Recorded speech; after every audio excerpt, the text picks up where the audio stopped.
Hello and welcome, Solo Guy here. Today I want to do an unboxing of one of the newer starter sets that the Flames of War guys have put out specifically for mid-war, and it's called Stalingrad. It does cover mid-war. What's different about this is because all the other starter sets in the past, with the exception I think of the beachhead ones, where there was a combined arms, a lot of the starter sets was very tank heavy.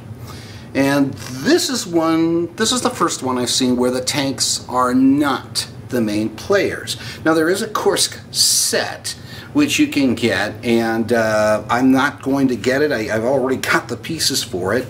But I thought this would be cool, not just for Flames of War, but for other games as well. And I'll talk about that in a moment. Okay, now you look on the back, it's showing you exactly what you are getting, but I would also say for the Russians, you can get away with late war with these guys. For the Germans, arguably, you could do the same thing with them as well. So, let's see what we have.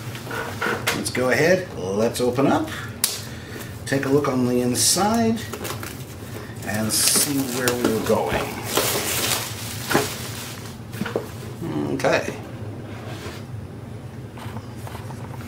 Ooh, jam-packed. Not a surprise. I'm also going to point out that if you look here, okay, you'll notice they've cut out objectives and markers. I mean, you literally have everything to go and start playing the game. Literally. You can't argue. As far as terrain, you can get imaginative on this. So, let's go ahead. Ooh, lots of air bubbles. Okay, so right here, you got your standard bases. Okay, always useful. That kind of important. Sprues. Okay, these would be our Nebelwerfer sprues. Nebelwerfer, literally translated, is fog thrower. Now, some people may be wondering, well, wait, there's other stuff on here like this anti-tank gun. Right, because the carriage that's used for the Nebelwerfer is also used for the 37mm anti-tank gun.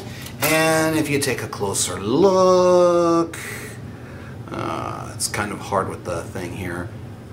If you take a closer look, this one here has a little potato at the end of it. That's the Stilgranat. Very useful, especially for late war. Okay, so there's different anti-tank guns that you can go with these. So you get 3 of the Nebelwerfers. That is a complete unit. Now, you also have here, it's in gray, but this is the, there we go, maybe that would be a little easier. Maybe if I do it like this. Okay. This is a gray, gray color, which is kind of surprising. I thought it would be green color to be Soviet, but this gives you the option either to have a 76mm AT gun / artillery piece, but it also gives you the chance with the longer barrel, that you see. That longer barrel would be, oh, right here, that nice longer barrel here. There you go. That longer barrel right here. Okay, that's the 57mm gun. Again, useful for the Russians. Nice little tank killer there. Okay, we got a bag with some sprues here. Let's open up. So we have our ubiquitous sprues of tank commanders for our 3 Soviet T-70 tanks. Great for recon. Here we have a German Grenadier HQ, which also includes the Panzerschreck, which wasn't around at the time of Stalingrad, but this is multi-purpose.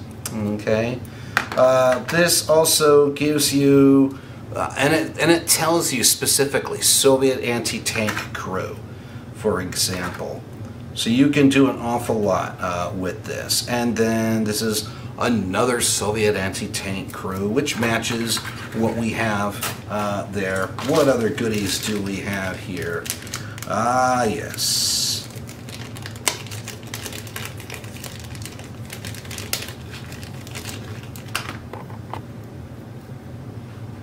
So we have these guys, the German anti-tank crew slash rocket crew. So we have rockets for the Nebelwerfer crews. Okay, you do have 5 strips, 2 of them for the 5cm or 50mm AT gun that the Germans have, which I'm really thinking about painting those gray as opposed to the ubiquitous Dunkelgelb. And then here you have got 2 platoons of Grenadiers. Okay. Now, here they do have, on the sprue, they do have the letters like R and MG, so you have an idea where to go with it. That's going to be very important later on. On here you have Russian. These are the Russian infantry sprues. Again, they do have letters like R and MG, so you can use those again for the right place for that. These are the T-70 sprues. It looks pretty straightforward to go and glue those bad boys together. So you get yourself a few tankettes, 45mm AT gun, useful for recon, I'd argue. Okay.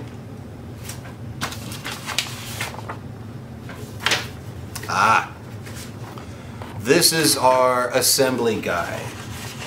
This would be explaining to you, so you got a Hero Rifle Battalion assembly, and it gives you the illustrations, what goes where, what goes on what bases, how many of these teams that you should have. I'm kind of stoked about the commissars because I don't have any commissars with the megaphone like that. I still keep thinking about Stalingrad, that movie with Jude Law. If the soldier in front of you with the rifle is killed, pick up the rifle. Yeah, I remember that. Such inspiration. Here, these are German Panzer Grenadier companies, which again, they can double as Grenadier companies. There's not necessarily a lot of distinction for the uniform. Of course, they do have some Panzerfaust guys that you don't need since this is a Stalingrad. It also shows you how to put together the AT gun, the Nebelwerfer. Okay, on the Russian side, again, instructions on the T-70 as well as the 57 or the 76. It depends what you want to do with that. So you get the instructions. I mean, this is pretty good for that. Okay, let's see. What other goodies do we have in here? Okay. Oh, like I said, they're literally giving you everything to start playing. So here is the quick start guide that you can get going in terms of Flames of War, that teaches you the basics, the core rules of movement. Okay, shooting at tanks. Okay, armor saves, bailout, shooting at infantry, assault. Okay, fighting in the assault, tanks in assault. So yeah, great way to dive in. But you're still going to need to look at this book. Now this book, I do want to point out, it does cover the entire war from 39 to 45. Okay, well, okay, it's not necessarily covering the Blitzkrieg era, because there's special rules for that, but that would have to come with the individual nationalities there. So it's always useful to take with you if you're playing at a game store or you're playing in a tournament. I'm not a tournament player myself, nothing against tournaments. That's just not my style. Okay. The cards. Ooh. Oh. Okay, so here we go with the Soviets. Here we go. So they give you the kind of formations that you can take. And then also tells you how many of what other support units you can take. It also talks about the movement orders, which is pretty much in every nationality. It's depending on motivation or skill level. Okay. Here is the German version, so you can have different German forces. So it gives you ideas what you guys can do with it. Okay, let's see. So what do we have here? What do we have here? Well, we got the German Panzer Grenadier Company HQ. That's for the Germans. Again, it tells you, gives you all the information. That's one of the things that's really awesome about version 4. I'm going to say it. Again, Panzer Grenadier Platoon. Okay. They give you a second card for a Panzer Grenadier Platoon because you do get 2 platoons, but I found that you can go ahead and work with 1. It also gives you the point values in the back. So you don't have to buy the German source book unless you want to. That's another story. I know they got the mid-war compilation coming. If it's already out, I know they scooped it up already at Brookhurst Hobbies. That is like a large hobby store in Southern California. There is also Gameology in Pasadena and Upland. Okay, this is the 5cm anti-tank gun. Now, in my days of squad leader and a ASL, Advanced Squad Leader, we did it by millimeter, so to me it's still a 50mm AT gun, and I was correct. The Germans did paint some of those in that gray, and they did the same thing with the Nebelwerfers. They paint them gray. I'm probably going to paint these the Dunkelgelb color, because I want to use that, you know, pretty much throughout the war. Okay, for the Soviets, you get the Hero Rifle Battalion. Okay, and that is the HQ. Now, so again, you get 2 platoons. So you got 1 platoon here of, there we go. So you got 1 platoon, and it gives you all the information you need. They are reluctant. That's the thing about Hero Rifles. They're more experienced, but they are not less. They're less likely to take the orders, just go charge into the open. Okay, and then here's a second card, and then the 76mm artillery battery. Okay, now can this also be used for, you know, as an anti-tank gun? Yes, but in this case here, for this box set, it is meant to be artillery. Okay. And then last but not least, this is the tank unit, Hero Tank Company, the famous T-70, that little tankette with that 45mm gun. And of course, it does include the special rules on the back of it if there's, you know, problems with it, in terms of it's overworked, if there's something super special about them. Okay, well, let's see. Last but not least, which I think is always cool, the dice. That's right, the dice. So that's going to be really cool. Like I said, this is literally a complete game. You can play the game right out of the box. You need to do a little bit of assembly, but if you've got basic modeling skills, you should be okay with that. Alrighty, and with that, this is Solo Guy. Hope this benefited you.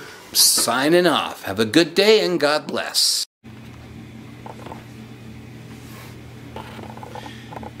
Hey guys, so I mentioned in the video earlier that I was going to mention another use for this set, which is really awesome for beginning infantry for the Russians and the Germans, because you've got basically 2 platoons of Panzer Grenadiers, which you can double them as Grenadiers for all intents and purposes, and 2 platoons, in this case, of Hero Rifle Battalion.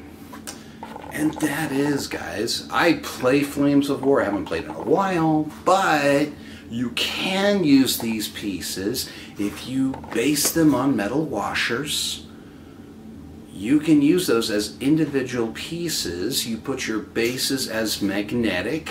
You can do the same size as Flames of War, so you can still use them as Flames of War, but you can also use that for other game systems like 15mm scale bolt action, for example. That is a great opportunity for using that. You could also use that for 15mm scale battle group. Again, great opportunity. You have got AT guns, you've got Nebelwerfers, although I haven't really seen Nebelwerfers in either bolt action or battle group. Not really. That's typically, you know, off-table support, which is fine. That's not a big deal, but you can still use the infantry, the machine guns, the anti-tank guns, and yes, even the mortars, but there are no mortars in here. But I wanted to add this little extra, you know, because I did promise what you guys could use them for. Okay, hey, I was a little bit rushed on that last video. Here it is. Now I'm ending it. I hope this benefits you guys. Hey there, stay safe. God bless you. Have a good day. Solo Guy signing off.